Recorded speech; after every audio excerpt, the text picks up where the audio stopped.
नमस्कार सभी को DElEd second semester online classes में स्वागत है। मैं शुभ्रांशु कुमार उपाध्याय, सलाहकार एससीईआरटी। आज हम लोग जिस विषय पे बात करेंगे वो सामाजिक अध्ययन के अंतर्गत भूगोल में जो पृथ्वी की आंतरिक संरचना का जो चैप्टर है उस पे हम लोग डिटेल में आपसे बात करेंगे। तो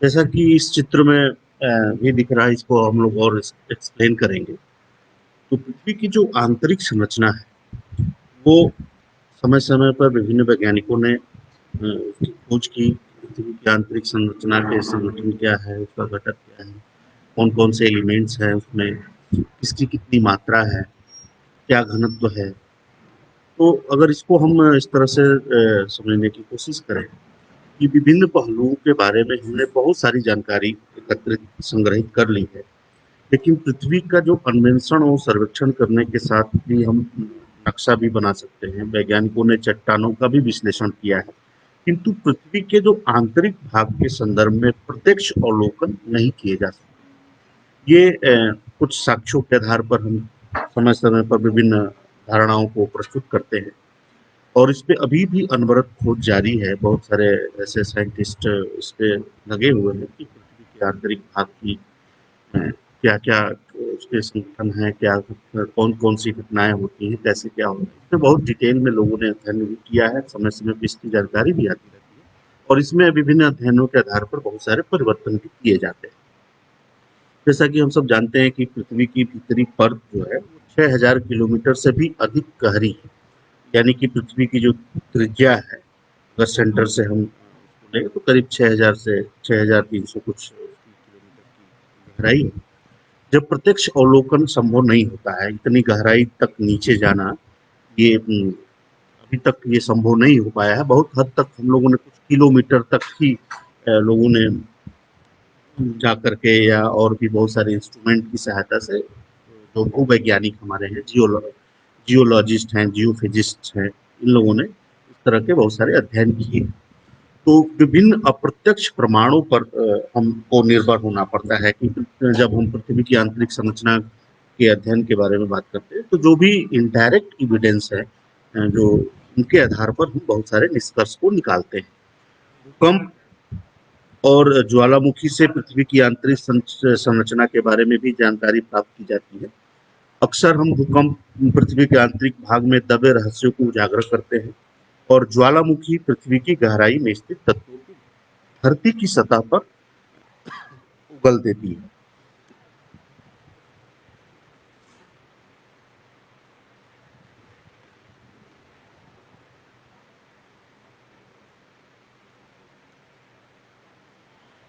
तो भूकंपी तरंगों की संचरण की गति में पृथ्वी की विभिन्न परतों के अनुसार परिवर्तन होता रहता है। इस प्रकार पृथ्वी की जो विभिन्न परतें हैं, कौन कौन सी परतें हैं, इस पे हम लोग बात करेंगे और उनके बारे में डिटेल भी आगे आगे की स्लाइड्स में हम चर्चा करेंगे। इस प्रकार हम पृथ्वी के विभिन्न परतों से गुजरने वाली जो भूकंपी तरंगे हैं, तरंगों की गति को मापते हैं और वैज्ञानिकों के पृथ्वी के आंतरिक भाग के अध्ययन करने में सहायक होती है। तो वैज्ञानिकों द्वारा पृथ्वी के घूर्णन और पृथ्वी के विभिन्न भागों के गुरुत्व में अंतर का भी अध्ययन किया जाता है। वे चांद पृथ्वी का जो एकमात्र प्राकृतिक उपग्रह है के आकर्षण प्रभाव से सागरों में होने वाली ज्वार नामक परिघटना का भी अवलोकन करते हैं। वैज्ञानिकों ने पृथ्वी के आंतरिक भाग से संबंधित कुछ सिद्धांतों को व्यवस्थित किया है, जिनकी सहायता से वे पृथ्वी के आंतरिक भाग में उपस्थित माहौल को कृत्रिम रूप से बनाने का प्रयत्न करते हैं। वे ऐसा इसलिए करते हैं ताकि पृथ्वी के आंतरिक भाग की गतिविधियों को समझ सकें। इस प्रकार के कुछ अध्ययनों के आधार पर वैज्ञानिकों ने पृथ्वी के आंतरिक क्षेत्र के बारे में एक टेंटेटिव चित्र भी विकसित किया है। जैसे जैसे पृथ्वी के आंतरिक भाग से संबंधित नई नई सूचनाएं प्राप्त होती जाती हैं, हम पुराने विचारों के में सुधार होता है।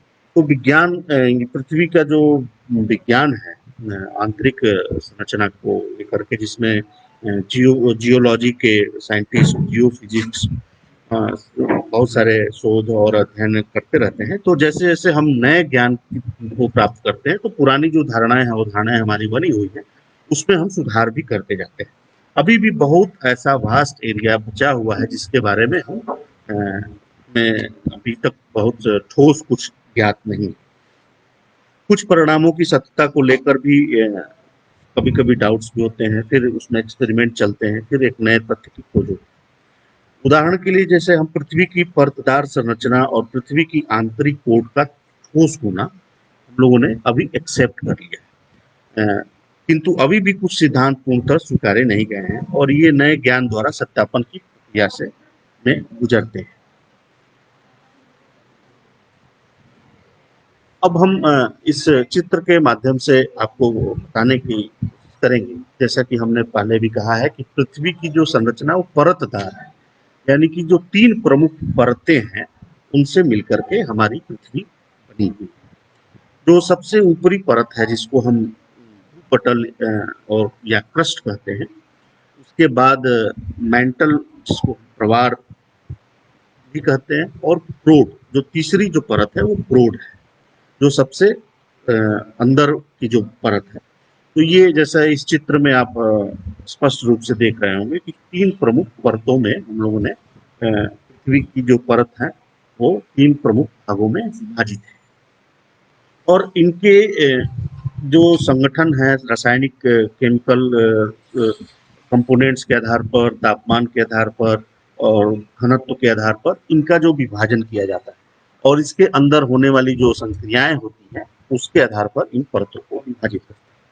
और इन परतों को विभिन्न साइंटिस्टों ने, विभिन्न वैज्ञानिकों ने समय-समय पे अध्ययन किया और एक परत से दूसरी परत के बीच में जो डिवाइडिंग लाइन है जिससे वो परत डिस्टिंग्विश होती है, क्योंकि उसकी जो रासायनिक संगठन एक परत में एक समान है, लेकिन जहाँ से वो डिफरेंसेस स्टार्ट होते हैं उसको हम एक रेखा या उसको एक डिवाइडिंग लाइन के तौर पे विभाजित करने वाली जो रेखाएं होती हैं या जो जिन वैज्ञानिकों ने उसको खोजा है कि यहाँ से ये इस लेयर को इस लेयर से डिस्टिंग्विश कर रहा है, इसको अलग अलग कर रहा है। उसके कुछ नीचे इस टेबल में आप देख रहे होंगे कुछ नाम हमने लिखे हैं और ये इस तरह के डिस्टिंग्विश करने वाले जो डिसकंटिन्यूटी जो हो जहाँ से हो रही है, इस तरह के बहुत सारे सवालों के जवाब आपको जानने चाहिए और इस तरह के बहुत सारे प्रश्न आपको विभिन्न प्रतियोगी परीक्षाओं में या इस तरह के कॉम्पिटिटिव एग्जाम्स में पूछे जाते हैं। तो जैसे जो क्रस्ट के अंदर जो है, जो हमारा क्रस्ट है, भूपटल है, वो सेल और सीमा से मिलकर बना है।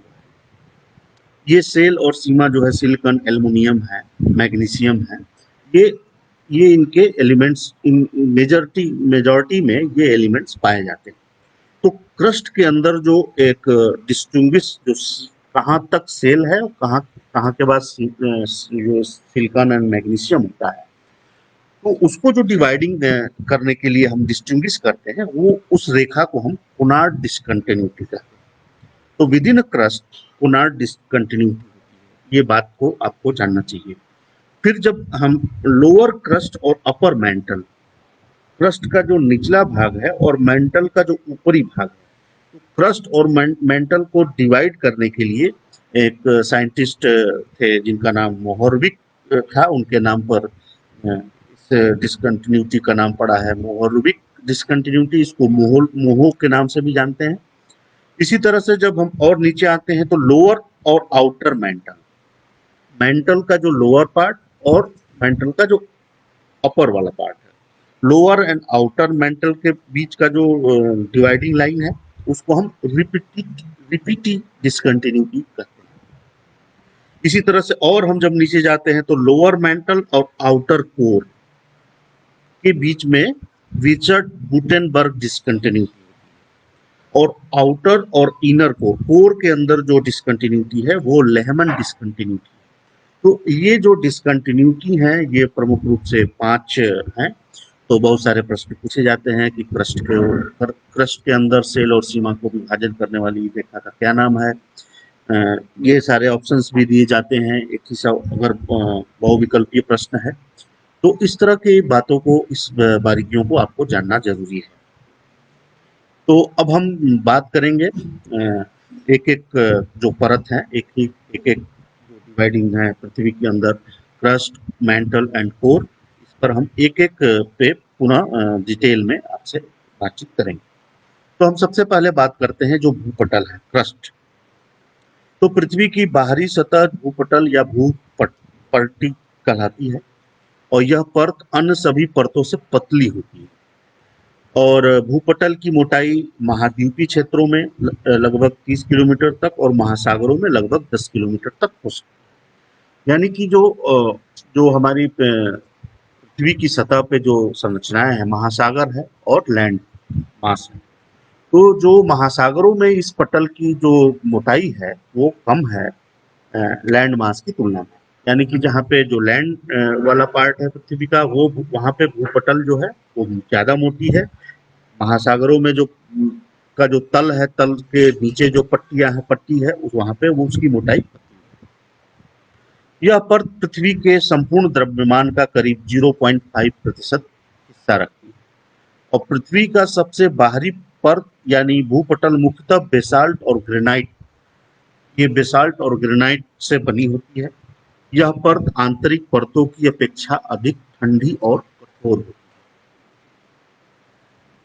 अब दूसरी स्लाइड में हम इस पार्ट को हम डिसेक्ट करके जो पृथ्वी का एक सेक्शन को हमने अलग कर लिया है, जो दूसरी स्लाइड में भी उसको और अच्छे से दिख रहा था। यहाँ आप देखें इस चित्र में जो दाहिनी तरफ जो हमारा प्रेजेंटेशन में जो चित्र दिखाई दे रहा है, कैसे क्रस्ट जो रेड ब्लैक वाला पार्ट है वो क्रस्ट है, उसके बाद मेंटल है, मेंटल के बाद कोर है, कोर में फिर बाह्य क्रूड है, फिर निचली मेंटल है और इनकी अलग अलग यहाँ पे लेंथ भी दी गई है। तो जो पृथ्वी की गहराई है जिस या पृथ्वी की जो त्रिज्या है वो 6370 किलोमीटर है। तो विभिन्न अलग अलग क्रूड पे अलग अलग जो परतें हैं उनकी क्या क्या यहाँ पे इतनी गहरी इतने गहराई पे जाने के बाद क्या मिलेगा, कोर की का गहराई कितनी है, कोर में आंतरिक क्रोड का क्या है, बाह्य क्रोड कहाँ तक से स्टार्ट होता है, और ये कौन कौन सी रेखाएं यहाँ पे आप देख रहे होंगे, कौन कौन से उसके विभाजक हैं, इसके बारे में भी यहाँ पे दिया हुआ है। फिर इनके घनत्व भी दिए गए हैं। जैसा आप देख रहे होंगे कि पृथ्वी के क्रस्ट पे जो 2.90 इसका घनत्व है, और जैसे जैसे नीचे जाते हैं आप और अंदर की तरफ पृथ्वी की गहराई में आप उतरते जाते हैं तो घनत्व भी बढ़ते जाता है। तो जैसा कि इस चित्र में भी स्पष्ट रूप से दिख रहा है कि क्रस्ट की क्या कितनी गहराई है, और ये अलग अलग स्थानों पर अलग अलग इसकी गहराई है। जो महाद्वीपीय भाग है वहाँ पे उसकी गहराई ज़्यादा है, महासागरीय भागों में जहाँ पे है वहाँ पे ये पतली है।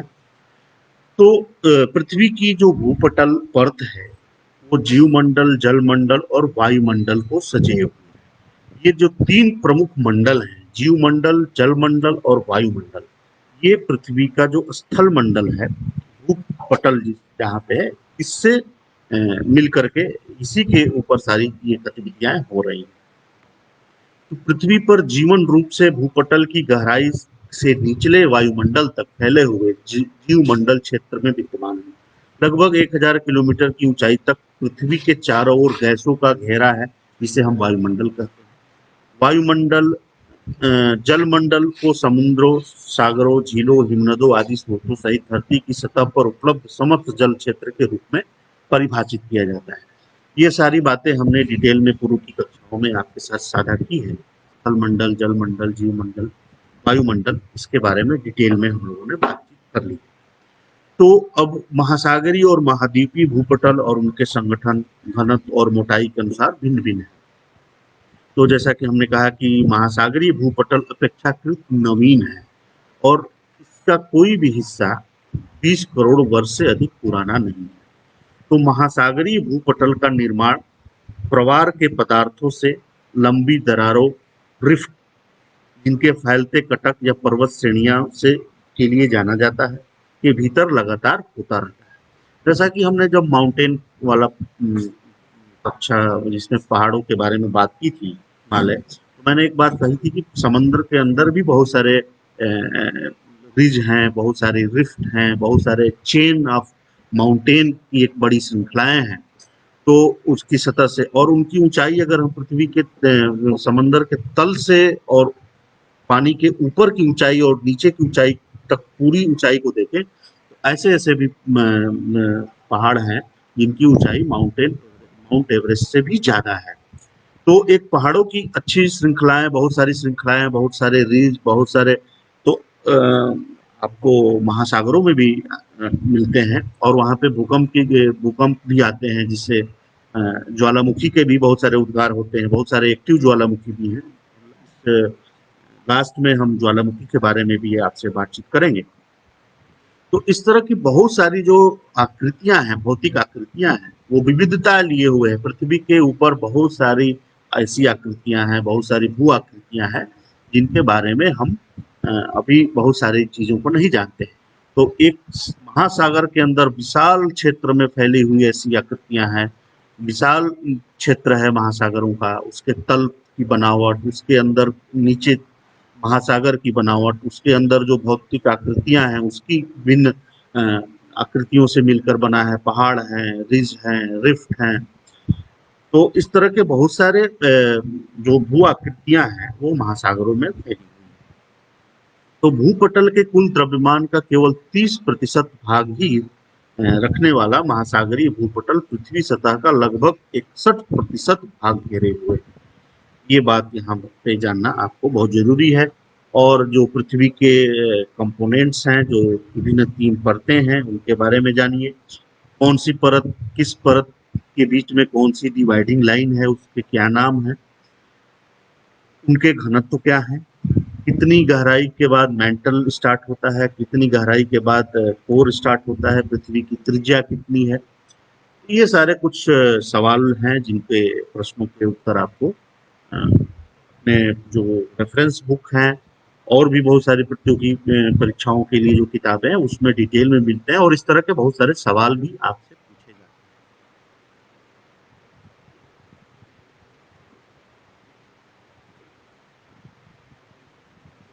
अब जो दूसरा प्रमुख पटल है जिसको हम मेंटल के नाम से जानते हैं, जिसको हम प्रवार कहते हैं, वो पृथ्वी के कुल द्रव्यमान का लगभग 70% हिस्सा रखने वाला प्रवार क्षेत्र मोटी चट्टानों से बना होता है। भूपटल से नीचे और क्रोड के ऊपर स्थित होने वाला जो प्रवार क्षेत्र है लगभग 3480 किलोमीटर गहरा होता है। इसको आप पिछली स्लाइड में एक जो डिसेक्शन किया हुआ था उसमें स्पष्ट रूप से वो चीज दिखाई दे रहा था। प्रवार परत जो होती है वो मुख्यतः लौह और मैग्नीशियम सिलिकेट से बनी होती है। तो इसका जो मेजर कंपोनेंट्स एलिमेंट है इसमें लोहा, मैग्नीशियम सिलिकेट है। और जो भूपटल की मुख्य संरचना जो है उसमें आपने देखा कि उसके क्या क्या क्या कंपोनेंट है। तो भूपटल जो है वो मुख्य रूप से बेसाल्ट और ग्रेनाइट से मिलकर बनी है और जो मेंटल है वो लौह और मैग्नीशियम सिलिकेट से मिलकर बनी है। अब इसके गुण धर्म के आधार पर जो हम जो परतें हैं, इनर मेंटल, आउटर मेंटल, तो उसमें जो कौन कौन से उसके यांत्रिक और रासायनिक संगठन है, यांत्रिक गुणे हैं, गुणों के आधार पर हम उसको हम डिवाइड करते हैं कि inner mental and outer mental, inner mental और आउटर मेंटल के बीच में कौन सी विभाजक रेखाएं हैं। तो जो विभाजन का जो क्राइटेरिया है उसमें हम रासायनिक और यांत्रिक संगठन के आधार पर, जब जैसे टेम्परेचर भी अलग अलग हैं, अलग अलग परतों के तापमान अलग अलग हैं, उनकी अवस्थाएं अलग हैं, कहीं ठोस है, कहीं द्रव है, कहीं सेमी लिक्विड के रूप में है। इनकी इनके बेसिस पे हम इसका जो डिवीजन करते हैं तो ये स्पष्ट रूप से इनका जो डिवाइडिंग करने का जो डिवाइडिंग हम जो कर रहे हैं उसमें यांत्रिक गुणों और रासायनिक संगठन के कारण ही भूपटल के विभिन्न क्षेत्रों की को विभाजित करते हैं। तो भूपटल और प्रवार के बीच इनके रासायनिक गुण, चट्टानों के प्रकार और अन्य महत्वपूर्ण जो अंतर किया जाता है, प्रवार परत में हिलने डुलने की क्षमता होती है। जैसा कि नाम से भी है कि मैंटल जो है वो लिक्विड वहां पे, तो पृथ्वी के क्रोड और प्रवार के बीच उच्च तापमान और दाब प्रवणता होती है। तो दाब प्रवणता मतलब वो जो पूरा मेंटल है, जिस जो ज्वालामुखी के रूप में जो लावा निकलता है, जो पिघले हुए पदार्थ होते हैं, वो यहीं पे होते हैं। और ये पूरा एक तरह से देखें तो क्रस्ट उसके ऊपर तैर रहा होता है। जो प्लेट टेक्टोनिक्स थ्योरी की बात हम लोग करेंगे, जिसमें बहुत सारे, जैसा कि आप सबको पता भी होगा कि बहुत सारी प्लेट्स पृथ्वी के पूरे उस पे प्लेट्स डिफरेंट डिफरेंट प्लेट्स के रूप में डिवाइड है। और बहुत सारे ऐसे जो क्षेत्र हैं जहाँ पे हम भूकंप के आधार पर भी क्षेत्रों का निर्धारण करते हैं। तो जो प्लेट्स प्लेट्स टेक्टोनिक जो प्लेट्स की मोशन है, जो पृथ्वी की अपनी गति है, उसके साथ साथ जो पटल हैं वो भी मूवमेंट करती रहती हैं। तो कुछ ऐसे भागों में फ्रीक्वेंट रूप से आप देखते होंगे कि रेगुलर इंटरवल पे भूकंप का अनुभव करते हैं। तो ये हम डिटेल में प्लेट टेक्टोनिक्स जब बात करेंगे, और महासागर और उसके जो जो महासागरीय पृथ्वी की आकृतियों के बारे में जब हम बात करेंगे, तो इस पे हम और प्रकाश डालेंगे। तो जिसके परिणाम स्वरूप संवहन धारा बहने लगती है, और उसके साथ पृथ्वी के द्रव्यमान का भी संचरण होता है। इस प्रक्रिया में पृथ्वी से गर्म पिघला लावा बाहर आ जाता है, और ठंडी चट्टानें उसकी जगह लेने धरती के अंदर पहुंच जाती हैं। अगर आप कभी कोई वोल्केनो साइट्स पे गए हो, अभी तो जो जो गवर्नमेंट अवस्था में है, या पूरा आप देखें कि जो दक्कन का पठार है, तो वो लावा से बना हुआ है। जो ग्रेनाइट्स हैं, तो पूर्व में जब पृथ्वी की उत्पत्ति के बाद जो ऐसी बहुत सारी ऐसी संक्रियाएं होती रहीं, तो पृथ्वी के अंदर के जो लावा थे वो बाहर आए, बाहर आके फिर वो हजारों किलोमीटर, सैकड़ों किलोमीटर तक फैले, फिर धीरे धीरे ठंडे हुए। तो इस तरह की प्रक्रिया से होकर के पृथ्वी का जो पटल है वो बना हुआ है। तो इस प्रक्रिया में जो पृथ्वी का जो गर्म लावा है वो बाहर निकलता है। आज भी आप बहुत सारे जो एक्टिव वोल्केनो हैं उनको आप देखें, तो उसमें बहुत सारी लावा, धूल, डस्ट निकलते हैं, और वो फिर वो फैल करके वो एक माउंटेन का निर्माण करते हैं, पठार का निर्माण करते हैं। इस तरह की बहुत सारी ज्वालामुखी से निकले हुए पदार्थों से भी भू आकृतियां बनी हैं। हालांकि जो भूपटल और ऊपरी प्रवार एक दूसरे को छूते नहीं है, वो चित्र में भी स्पष्ट रूप से आप देख रहे थे कि उनके बीच में तो, लेकिन ये दोनों क्षेत्र संयुक्त रूप से स्थल मंडल से संबंधित होते हैं। स्थल मंडल शब्द का अर्थ चट्टान का गोला है। तो भूपटल और प्रवार को, जैसा कि मैंने पहले स्लाइड में कहा कि मोहरविक अशांतत्य, जो कंटिन्यूटी को अशांतत्य के नाम से जाना जाता है, तो मोहरविक अशांतत्य नामक एक अनियमित रेखा विभाजित करती है।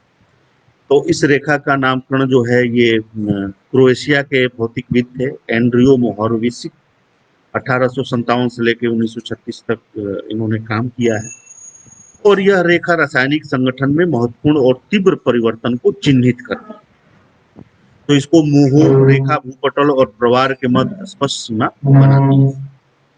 तो स्थल मंडल के नीचे स्थित दुर्बल मंडल, एक जस्ट स्थल मंडल जिसको हम कह रहे हैं, जिसमें मेंटल एंड कोर क्रस्ट मिलकर के स्थल मंडल बना रहा है।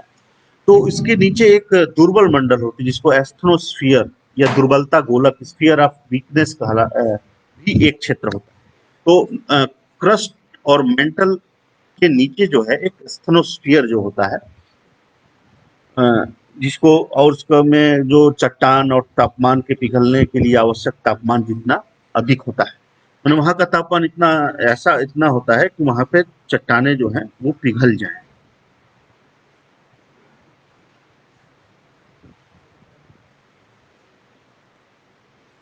अब जो तीसरी प्रमुख संरचना जो परत है पृथ्वी की, वो जिसको हम क्रोड कहते हैं।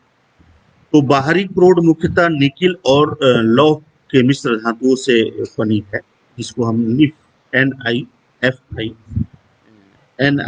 निफ भी कहते हैं, निकिल और लौह।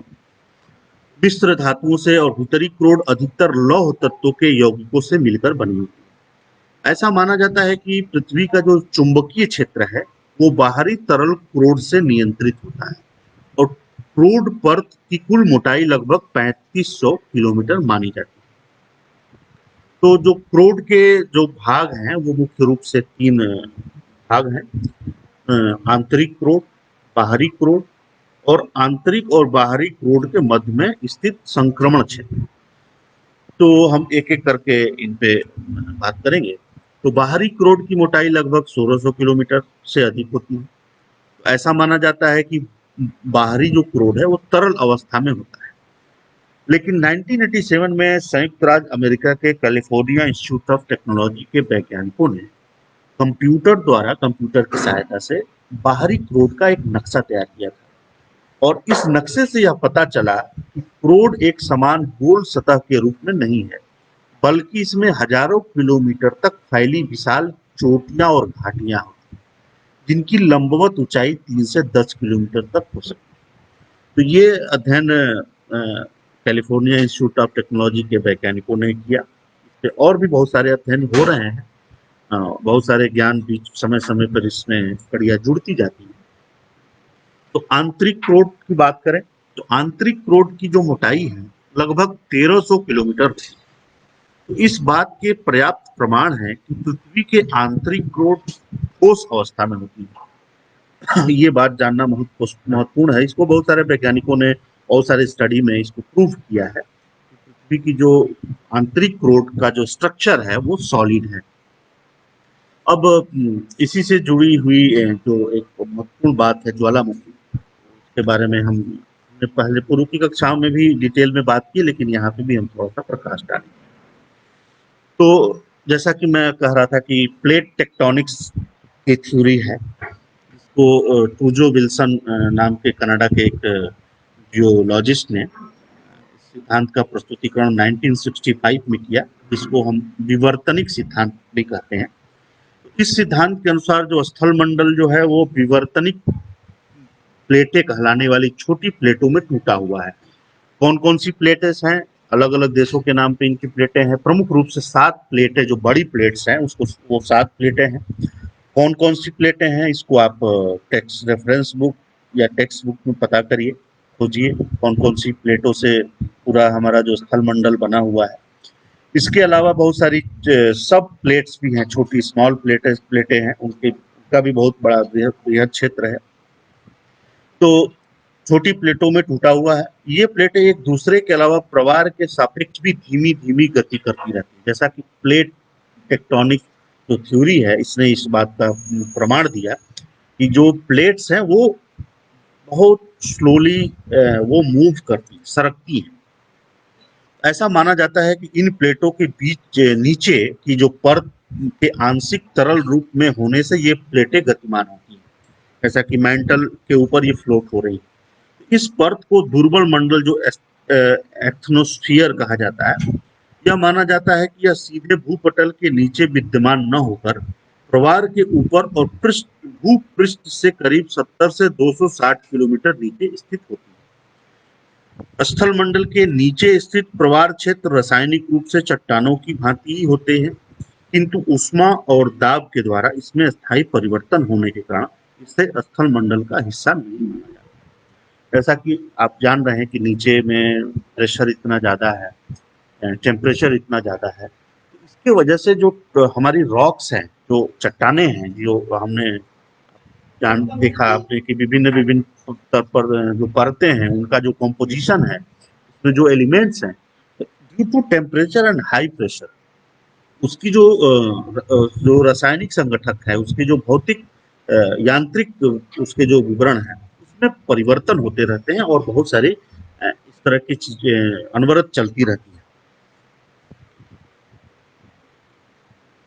अब ज्वालामुखी जिसको हम तो ज्वालामुखी को परिभाषित करने के लिए हम ऐसा कह सकते हैं कि जो पृथ्वी की सतह पर उपस्थित ऐसी दरार या मुख होता है जिसमें पृथ्वी के भीतर का गर्म लावा, गैस, राख आदि बाहर आते हैं। तो ज्वालामुखी का जो उत्पत्ति है वोल्केनो, जिसको हम अंग्रेजी में वोल्केनो कहते हैं, इस नामकरण के पीछे का जो एक पृष्ठभूमि है, वो ये है कि जो रोमन साम्राज्य के अंदर आग के देवता वोल्कैन के नाम पर इसका नाम वोल्केनो पड़ा है। तो ज्वालामुखी की उत्पत्ति इसलिए होती है क्योंकि पूरी पृथ्वी जो है 17 ठोस टेक्टोनिक प्लेट्स उसमें विभाजित है। और ये कौन सी ठोस टेक्टोनिक प्लेट्स हैं, इसके बारे में आपको सर्च करना है, खोजना है, इनके नाम लिखने हैं।